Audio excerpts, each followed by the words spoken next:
halachot des brachot. Vous savez que la Gemara dans le Vakama indique qu'une personne qui veut devenir chassid, un homme pieux, doit apprendre les halachot des brachot. Pourquoi? Parce que tout d'abord, ces halachot sont complexes.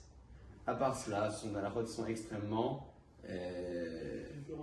récurrentes, mais plus que cela, ce sont des halachot sur lesquels il y a énormément de shitot, énormément de principes, énormément de doutes également qui peuvent se poser. On va essayer au fil des jours à venir de développer petit à petit l'importance non seulement des brachot, mais la particularité des brachot relatifs aux fruits de l'arbre et aux fruits de la terre par la suite.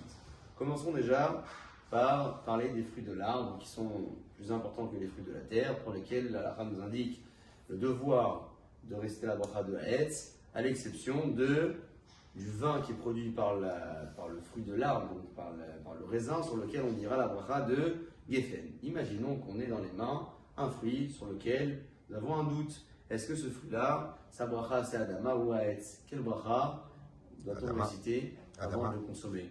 Adama. Adama. Adama, d'accord. Alors il y a des chitons dans la halakha qui disent que lorsqu'on a un doute, on dit la bracha de Sheakol. Pourquoi? Parce que Sheakol ça englobe.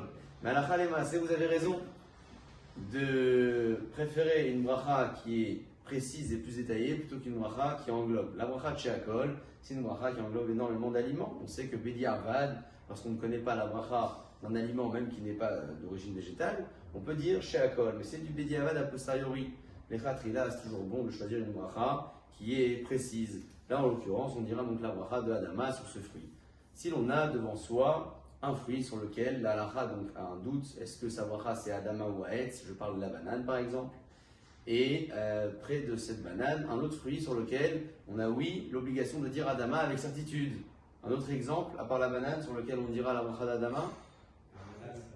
L'ananas par exemple, ananas et melon et pastèque, bref, et aussi de la banane. Mieux vaut dire le Adama sur un fruit pour lequel la halakha nous indique avec certitude qu'on a un devoir de dire Adama, plutôt que de dire Adama sur la banane. La banane, c'est un petit arbuste. Halakha donc a un doute sur la bracha de la banane. C'est vrai qu'aujourd'hui on a pris l'habitude de dire Adama, mais si on a la possibilité de dire cette même beracha sur un autre aliment pour lequel on dit Adama avec certitude, en pensant à acquitter la banane, c'est bien mieux. Encore un cas pour finir, si l'on a une variété de fruits, donc la banane toujours comprise dans cette variété, avec un fruit de l'arbre. Lorsqu'on fait la bracha sur le fruit de l'arbre, avant de faire la bracha sur la banane, si jamais on n'a pas d'autre choix que la banane, on n'a pas d'ananas, on n'a rien d'autre, eh bien c'est bon de dire la bracha de Haetz sur la pomme en pensant à ne pas acquitter la banane. Pourquoi? Parce que pour certains avis, la bracha de Haetz acquitte la banane. On disait tout à l'heure que l'on a un doute sur la banane. Est-ce que c'est oui Adama, est-ce que c'est Haetz? Si maintenant je fais la bracha de Haetz sur ma pomme, peut-être que la bracha va acquitter la banane et je ne pourrai plus dire Adama dessus. Donc c'est bon dans ce cas-là de penser à ne pas acquitter la banane de telle sorte à ce que je puisse par la suite dire la beracha de Adama dessus. Si je n'ai pas pensé à cette kavana quand j'ai dit la bracha de Haetz, je n'ai pas pensé, j'ai fait la bracha normale et j'ai mangé la pomme.